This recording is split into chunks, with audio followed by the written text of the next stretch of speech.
Merhabalar, Yükselli Örgülere hoş geldiniz.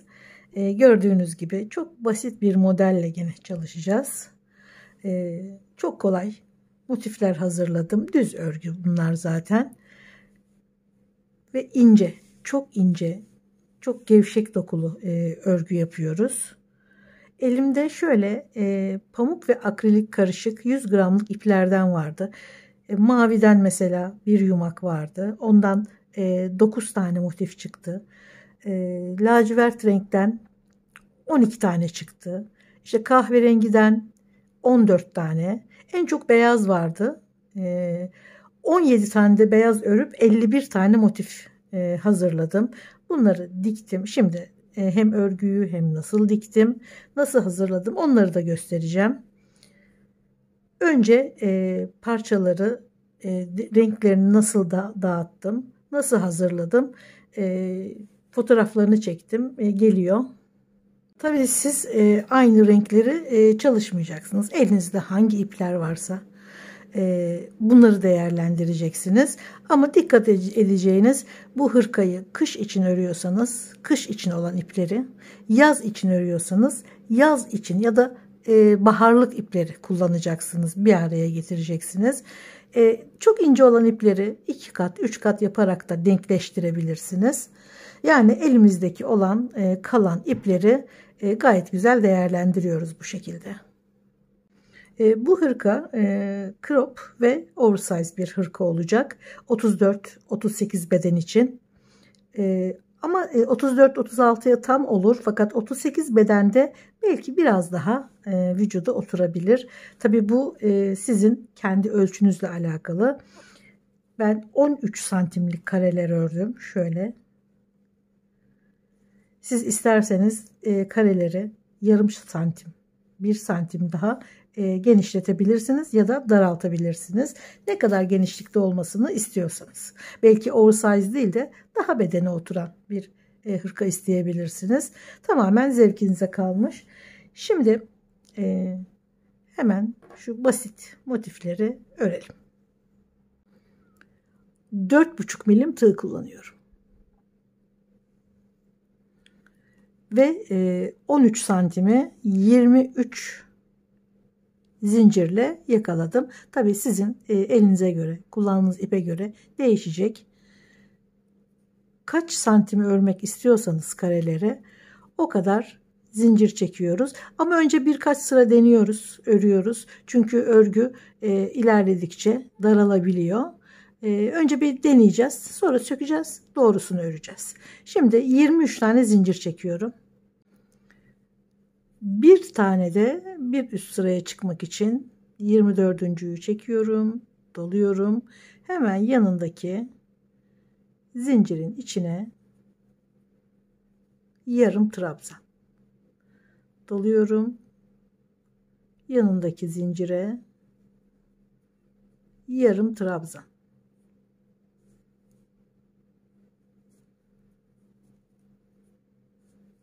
...23 tane yarım trabzan örüyorum.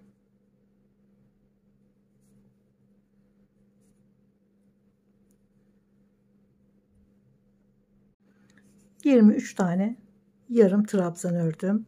Şimdi şöyle geniş bir zincir çekiyorum. Çünkü yarım trabzan ördük. Sık iğne örmedik. Şöyle sıkı bir zincir dönüş için yeterli olmayabilir. Şöyle biraz uzatıyoruz. Bol bir zincir çekiyoruz. Şimdi şu arkadaki ipi örüyoruz. Yani ilmeği şöyle almıyoruz. Şu arkada duran ipi alıyoruz sadece. Bu şekilde örmek örgünün dokusunu daha ince yapıyor. Şöyle örersek isteğimizin dışında bir kalınlık kazandırıyor hırkaya. Çok kalın hırkaları da pek kullanışlı olduğunu düşünmüyorum. O yüzden dokusunu biraz inceltmek için şöyle sadece tek ipe basarak örüyorum. Daha yumuşak, daha ince bir doku kazandırıyor. Tek ipe batarak örmek.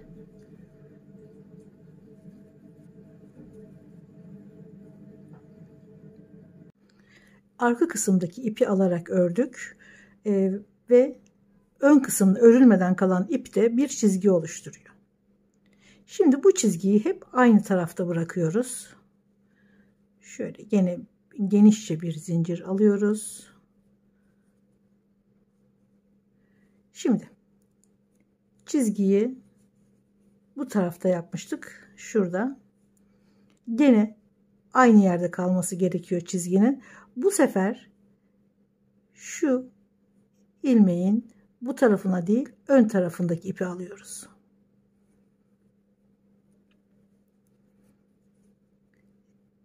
...51 motifin yarısını bu şekilde ördüm. Şöyle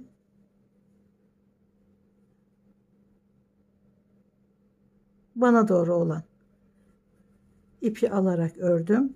Örülmeden kalan ip de gene bir çizgi oluşturuyor. Bir alt sırada olduğu gibi. Yani bu tarafta hiç çizgi yok. Bütün çizgi desen örgünün bir tarafında toplanıyor.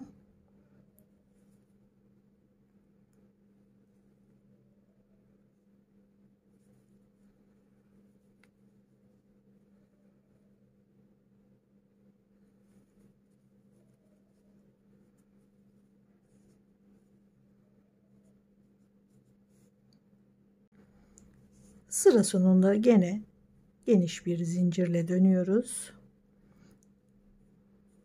Gene çizginin bu tarafta kalması için bu sefer arkadaki tek ipi alıyoruz. Yani bir sıra arkadaki ipi örüyoruz. Bir sıra öndeki ipi örerek çizgileri motifin ön yüzünde topluyoruz. Arkada hiçbir çizgi oluşturmuyoruz. Şimdi ben bu 51 tane motifi bu şekilde ördüm. Diğeri de gene aynı tarzda, belki de belli bile olmayacak ama sıkıldım herhalde. Biraz değişiklik yapmak istedim. Onu da şöyle ördüm. Hiçbir değişiklik yok aslında. Ufak bir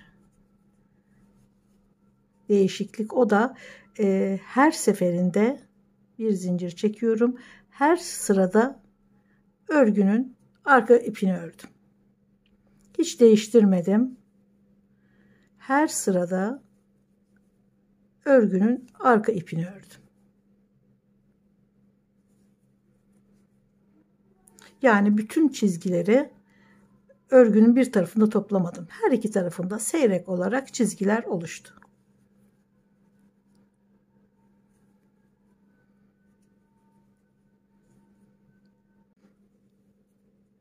Gene geniş bir zincir çekiyorum. Gene arkadaki ip örerek devam ediyorum. Yani her sırada arkadaki ipi ördüm.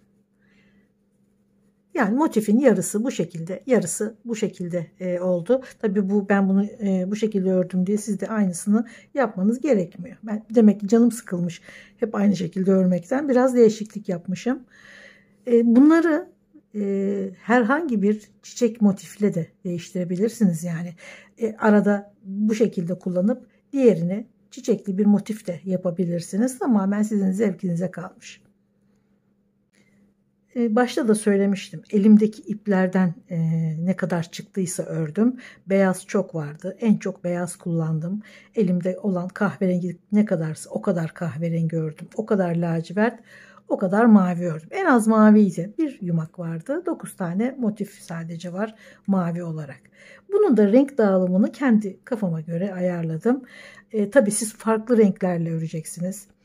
Farklı sayılarla öreceksiniz.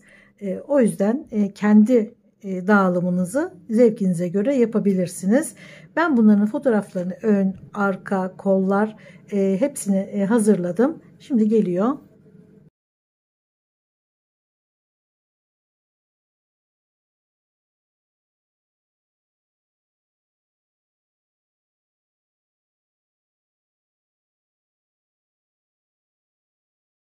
Gördüğünüz gibi güzel bir dağılım olduğunu düşünüyorum. Siz de istediğiniz gibi yapabilirsiniz.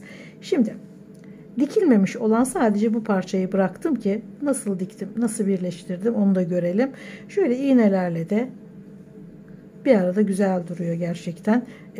Dikmek için hazırlıyor. Şimdi şurada sadece çizgileri bu tarafta çalışmıştım. Dedim ya motiflerin yarısı öyle, yarısı böyle. Bu çizgi olmayan kısımları alt kısımda bıraktım. Burada çizgi olanlar. Diğer zaten aynı, ikisi de fark etmiyor. Ama gene de başlangıç yerlerini şöyle aşağıda bıraktım. Şunlar ilk sıra, başlangıç, ilk sıra, ilk sıra. Bunlara dikkat ettim. Bu çizgili olanları, çizgilerin üste gelmesine dikkat ettim. Şu mavi ile kahverengi, beyaz ve lacivert zaten arkası da önde aynı. Şimdi hemen dikerek son parçayı da birleştirelim. Bu tarafı, ön kısmı şöyle arkasını çeviriyoruz. Ben beyaz ip kullanıyorum. Çünkü renkli olanların hepsini bitirdiğim için en çok elimde beyaz vardı. Beyazla dikiyorum. Şimdi şöyle önce şöyle ipi gezdirerek içinde yürüterek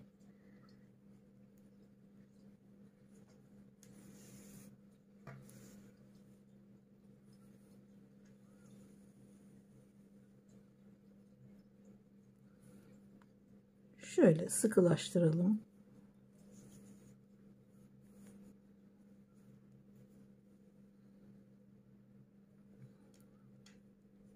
En baştaki ilmeğe şöyle batıyorum.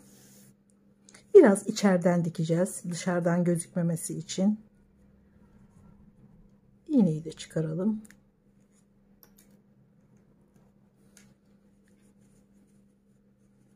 Bir tık içeriden batıyoruz. Yani şöyle dikmiyoruz. Buradan gözükür. Şöyle içerideki ipi alıyoruz. Şöyle.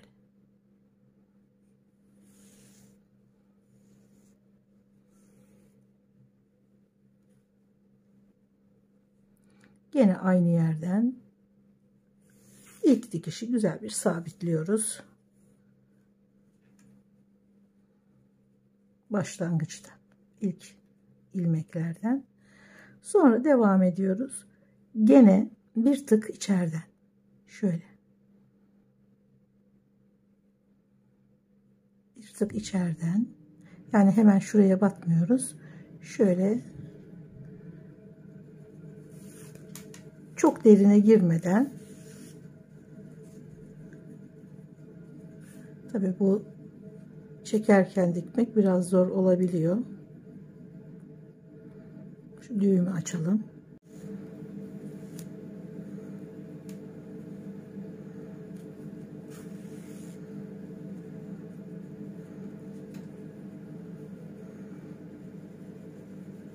Şimdi gene şöyle içeriden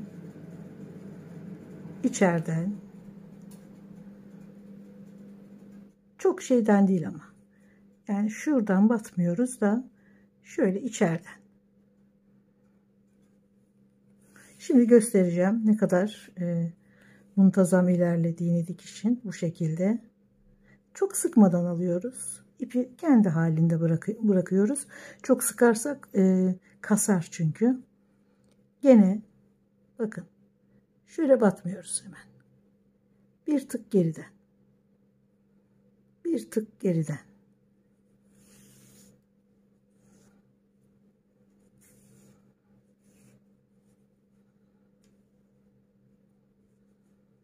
Çok sıkmıyoruz ipi de.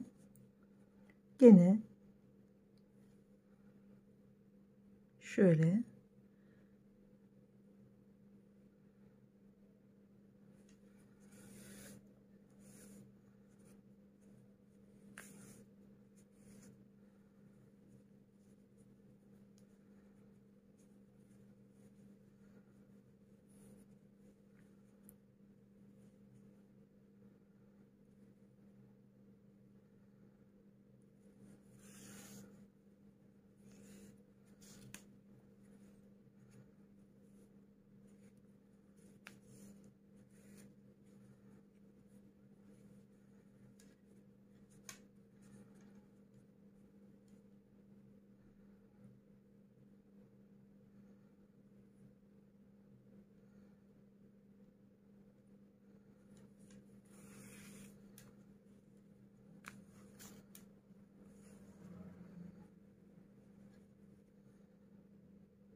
Bu şekilde gayet güzel, dışarıdan hiç gözükmeyen dikiş oluyor.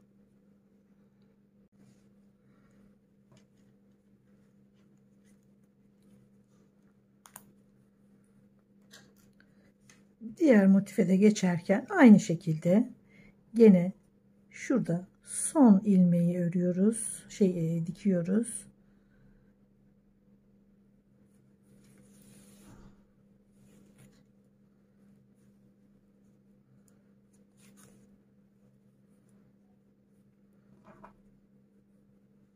Ve gene ilk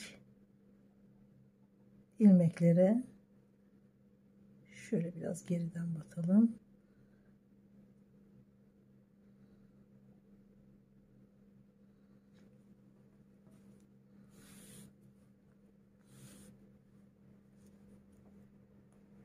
Ben dikiş pek sevmediğim için biraz zorlanıyorum.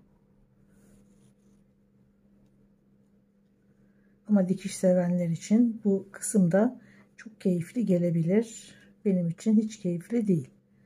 Şöyle bir tık içeriden batıyoruz ve böyle çalışmak daha iyi. Masanın üzerine koyuyoruz. Şöyle biraz geriden alarak ipleri şöyle ipin dışarıdan gözükmemesini sağlıyoruz. Ama bunu özellikle de bu dikişi gösterebilirsiniz de. O da bir farklılık katabilir. O da bir desen oluşturabilir. Aynen bu şekilde devam ediyorum. Şimdi bu tarafa doğru şöyle birleştireceğiz. Bu daha kolay. Gene ipi sıkıştırdım.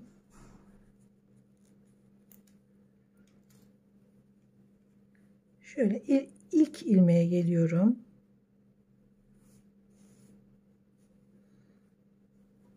Karşılığında gene ilk ilmeğin bir tane ipini alıyorum.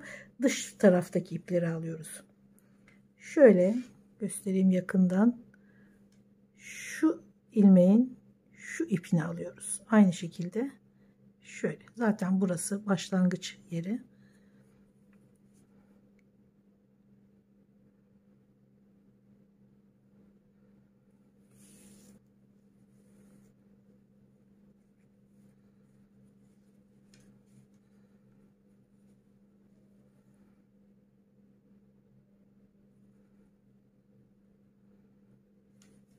İlmek sayıları da eşit olduğu için bütün motiflerde birebir denk geliyor sonunda.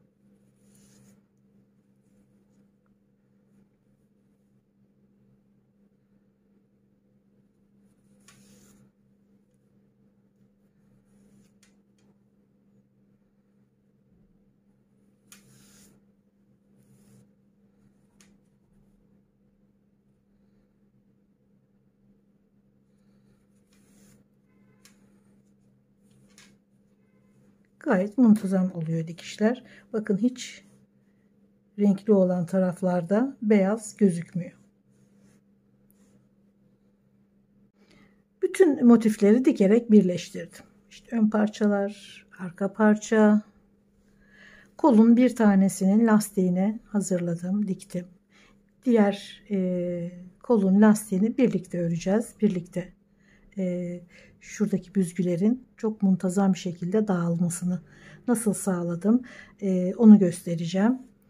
Aynı şekilde buradaki lastiği örüp güzel bir şekilde bir uçtan başlayıp diğer uca kadar eşit bir şekilde işaretleyip sonra dikeceğiz. Bunun görselini hazırlarken motifli haliyle önce fotoğrafını çektim. Yani lastiğini takmadan, kol lastiğini de hiç takmadan sadece motifli haliyle mankenin üzerine bir fotoğrafını çektim. O şekilde de kullanabilirsiniz. Daha bohem, daha salaş bir hırka oluyor. O da çok güzel oldu. Ama tabii ki biz gene lastik çalışacağız. Zaten bir kısmını bitirdim. Şimdi burada birlikte bir tanesini çalışacağız. Diğer yakayı çalışacağız ve zaten örgü tamamlanıyor.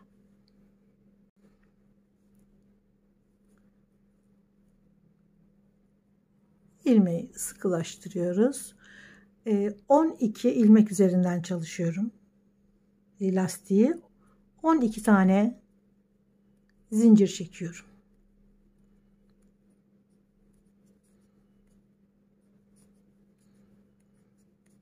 Şimdi bir tane de bir üst sıraya çıkmak için çekiyorum.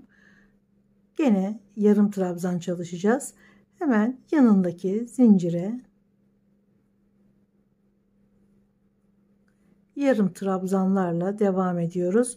Aynen hırkanın tamamını ördüğümüz gibi.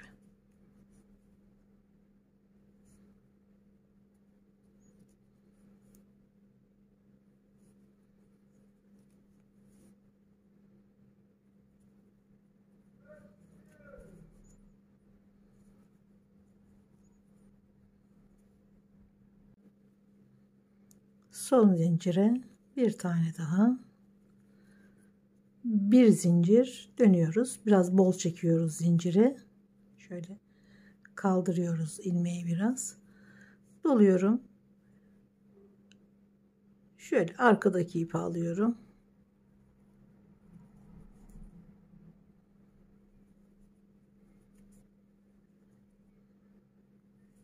Bütün lastiği bu şekilde örüyoruz.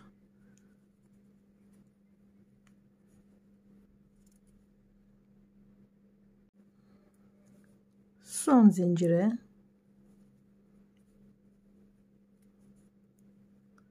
dönüyoruz bir zincirle ve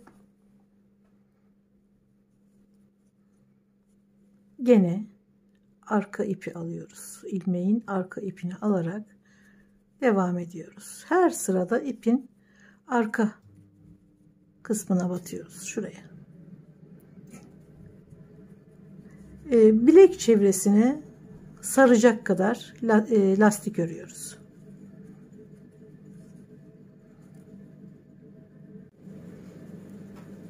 Bileğinizin ölçüsü kadar. Şöyle. Çok sıkmasın.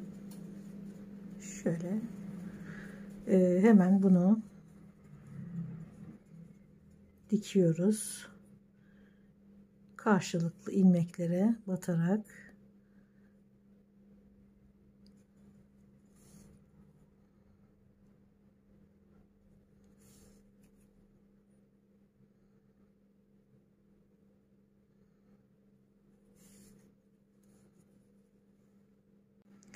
Evet, şimdi bunu bu kolun etrafına büzerek yedire dikeceğiz.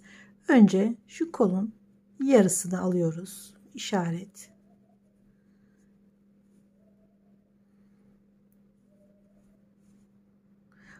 Şu işaret şuralardan kolun yarısına gene işaretliyoruz. Şöyle.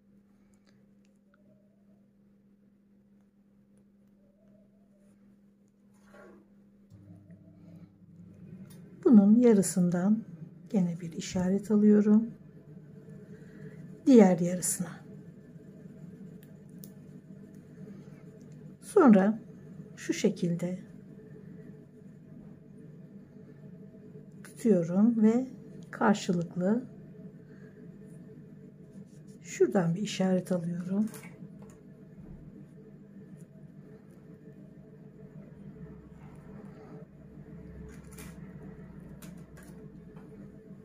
Yine karşısından işaret alıyorum.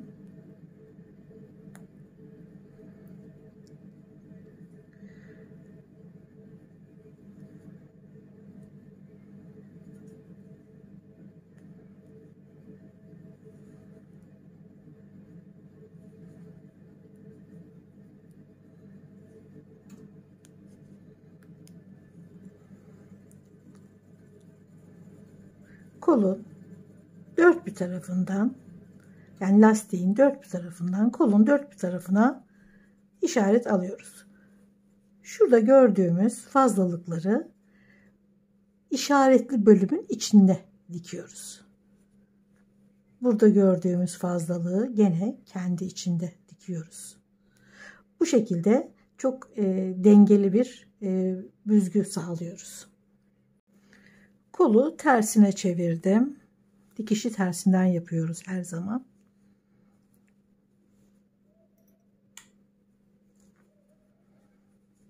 Zaten işaretli bölgeye dikeceğimiz için bütün fazla olan kolu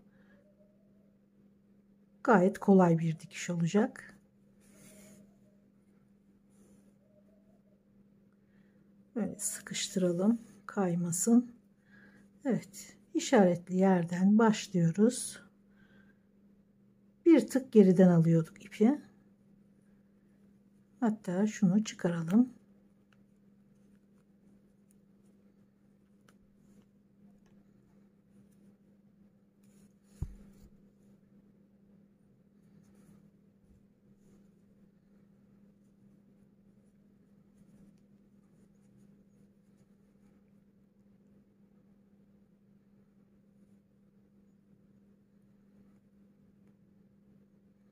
Bir tık geriden.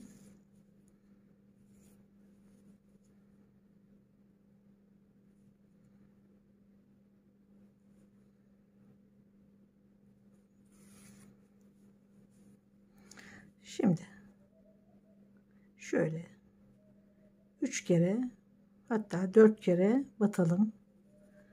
Toplayalım. Şuradan alalım. Şöyle sıkıştıralım.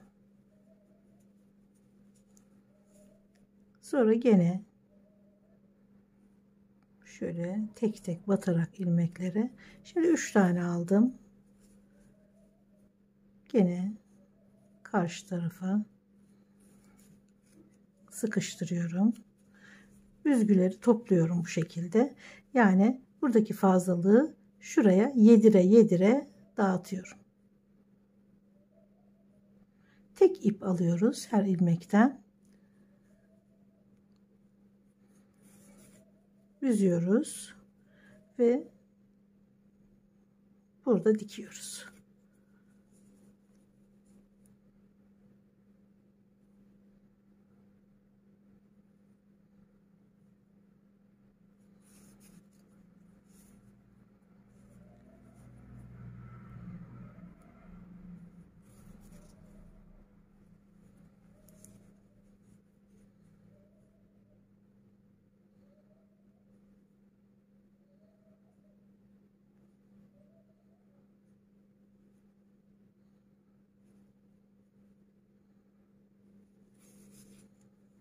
Büzüyoruz. Şuraya gelip dikiyoruz.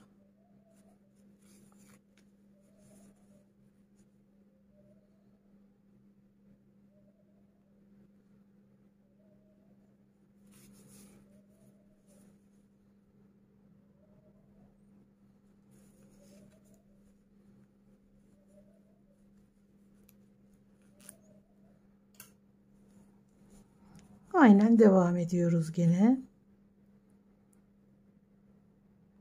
Şurada kalan 2 ilmeği de alıyoruz. Dikiyoruz. Şimdi devam ediyoruz. Gene şöyle birer tane ip alıyoruz ilmeklerden.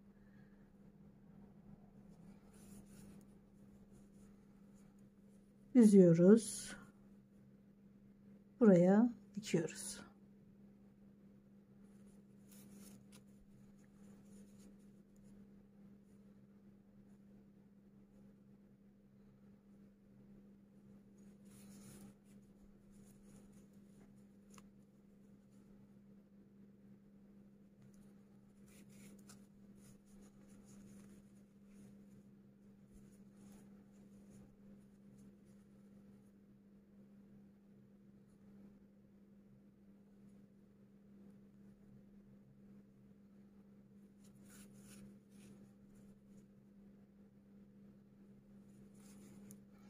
Böyle iğneleyip yerlerini belirlediğimiz zaman dikişi de çok kolay oluyor.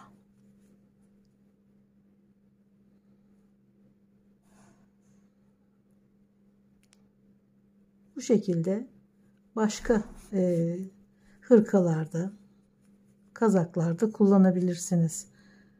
kol lastiği dikimini.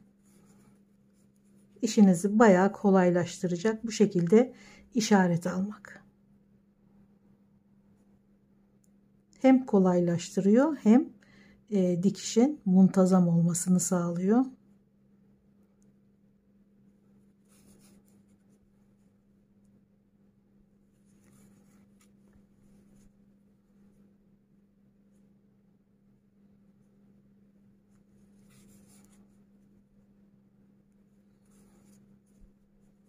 Şuradaki son ilmekleri de alıp son işaret yerinden dikiyoruz. Bunu da çıkaralım. Aynen bu şekilde devam ediyorum. Bakın büzgüler nasıl muntazam bir şekilde dağılıyor.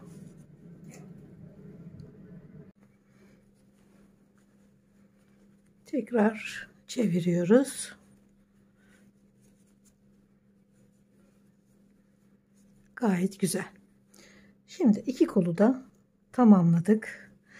Bu arada ben yakayı da ördüm tabii ki. Aynı şekilde kolu nasıl ördüysek yakadaki lastiği de aynı şekilde ördüm. Yine 12 ilmek üzerinden ve tam ölçülü. Yani bu motifler bittikten sonra dikilince, yani örgü tamamlandığı zaman mutlaka 1-2 santim kadar bir fark eder. Ya genişler ya küçülür. Bu örgüye göre değişiyor. O yüzden tam ölçüyoruz. Şuradan başlıyoruz. Yakayı ve şu enseyi tekrar uca gelene kadar tam ölçüyoruz ve tam ölçüye göre yakayı örüyoruz. Bu şu kısımda, yani şu etek alt kısımda 5-6 santim daha küçük ördüm. Biraz bel kısmını toplasın, biraz mont gibi gözüksün diye 5-6 santim kısa ördüm. Onu da çekerek tamamladım, o eksik olan ördüğümü.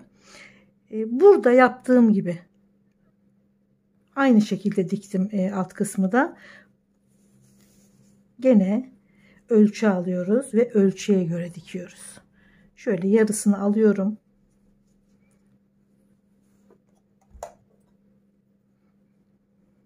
Şöyle yarısına iğneyi takıyorum. Sonra şu ensedeki motif tam ortaya sabitliyorum.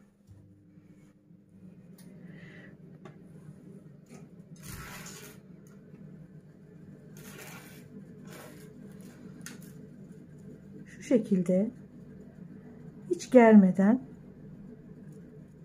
şuraya da tutturuyorum.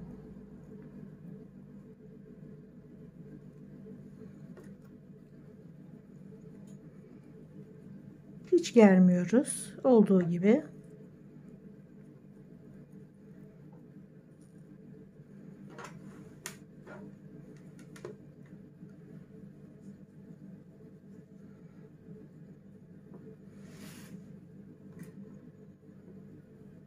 Şuraya uca kadar geliyoruz. Burada sabitliyoruz.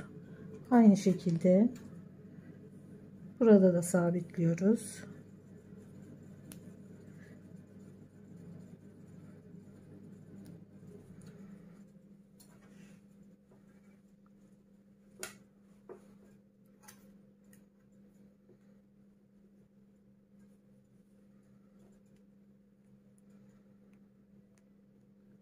Tam ölçü aldığımız için birebir oturacak. Daha küçük örersek bu sefer şu uçlar yukarı doğru çekilir. Güzel olmaz. O yüzden bunu olduğu gibi, motifler kaç santime denk geliyorsa o kadar. Bütün işaretlemeleri yaptıktan sonra şimdi şöyle tersini çeviriyoruz ve kolun diktiğimiz gibi ya da diğer motifleri nasıl diktiysek aynı şekilde şöyle dikerek ve en son şuradan bitiriyoruz. Evet, örgüyü tamamen bitirdim. Hem kolay hem zevkli örmesi, yeni başlayanlar için de çok ideal, hem de çok moda olan bir tarz oldu. Yeni başlayanlar için özellikle istediğiniz kadar büyütebilirsiniz, küçültebilirsiniz. Buna da çok müsait bir model. Geniş olduğuna bakmayın. Gerçekten geniş bir hırka. Yani 38 beden de giyebilir ama oversize olduğu için 34-36'da harika duruyor. Biraz daha genişletebilirsiniz beden büyüdükçe. Yani yarım santim bir genişlik yaparsanız totalde bayağı bir genişlik kazanabilirsiniz. Umarım beğenmişsinizdir. Umarım gene emeğinize değecek ürünlerden biri olmuştur. Videolarımı beğeniyorsanız, bundan sonrakileri de izlemek isterseniz beğenmeyi ve abone olmayı lütfen unutmayın. Görüşmek üzere, sağlıkla kalın.